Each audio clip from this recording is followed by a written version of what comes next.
morning, sir. Swear affirm the testimony you're about to give be the truth and nothing but the truth. I do. Please be seated and state your name.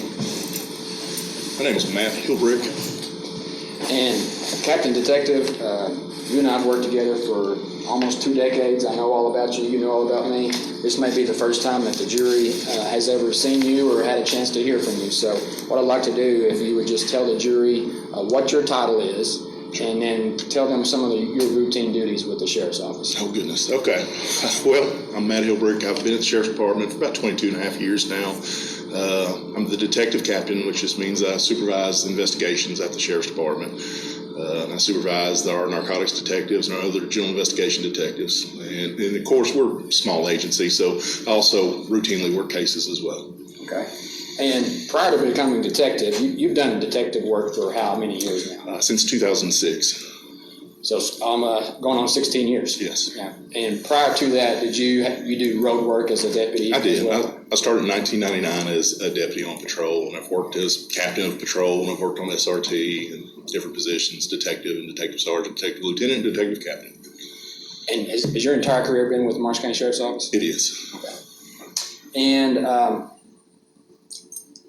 I think this is an obvious answer, but I'm going to ask it anyway. Over your almost 23 years, you've pretty much been involved in any type of case that you could possibly imagine. Is that fair to say? Sure. And if I can be honest, I'm typically not involved in misdemeanor cases, smaller cases. It's usually your larger cases. I work a lot of child abuse cases. If there is a murder, which is rare, thank God, in Marshall County, but worked a few of those over my career, robberies, things of that nature. But with COVID and everything else, well, this was before COVID, but with staffing issues that pop up from time to time, it's basically all hands on deck with the Sheriff's Office, right? Sure. Availability, who can go take this call? Absolutely. All right, thank you. So I believe you got involved in this case in the first part of November of 19, correct? That's correct, November 6th. And was that from a request from Parks Director Hargrove for you to get involved in that? Is that who contacted you? Well, initially, you had contacted me okay. Saying that she had made a complaint with your office and you requested to be investigated for me to contact Brittany. Okay. So that's how you got started? Absolutely. Okay. And I believe from reading your report and from, conferencing the case before today, on November the 12th, did you go pay a visit to Mr. Conkright? I did. And did you conduct an interview? I did. Okay. And it was a pretty lengthy interview, right? I think about 20 minutes. About 20 minutes, okay. And I think Chief Deputy Reynolds accompanied you, is that correct? That is correct. Okay. And throughout this interview, did Mr. Conkright readily admit to Your Honor, objection.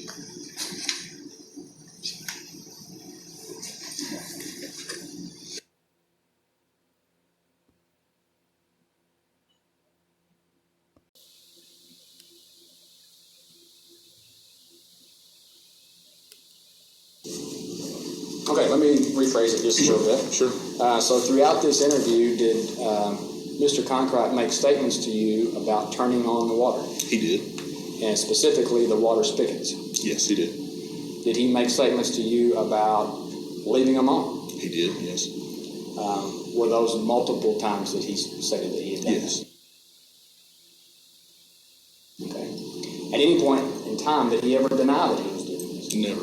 Okay. So we've heard some testimony from other witnesses. What kind of explanation did he give you to why he would just turn it on and leave it on? Sure.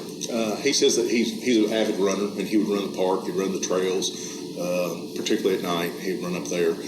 He liked to turn the water spigot on to let it flush and clear out because he says it has a chlorine flavor. And he'd like to flush those lines. He talked about turn them on, let them run the whole time while he's running. So then when he's ready to have a drink, it tastes good and he gets a drink. Did you ask him about why didn't he just turn them off? Use them and turn them off? Yes, and then he got into this big argument about lights being on, and people don't turn off lights. I don't know if I can get into that or not. Well, let's stay away from the lights. Okay. But I guess let me ask you more specifically. Sure. Did you have a conversation with him during this interview where he made a statement about whose responsibility it was to turn off the water? Sure. He would state that he doesn't recall, if he turned the spigots off or not, but if he did leave them on, it wasn't his responsibility. It would be the employee's responsibility. They should be going around checking, and even specifically talk about they should be going to the bathrooms, make sure those are off and the spigots outside are off before they close the park. And he said he wasn't an employee. He said, That's correct. Said he was an employee when his responsibility. okay.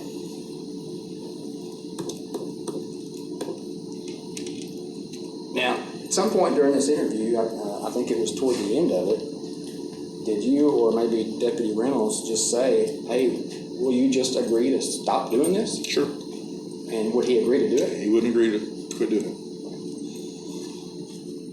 I'll turn to the witness, Your Honor. Mr. Brown?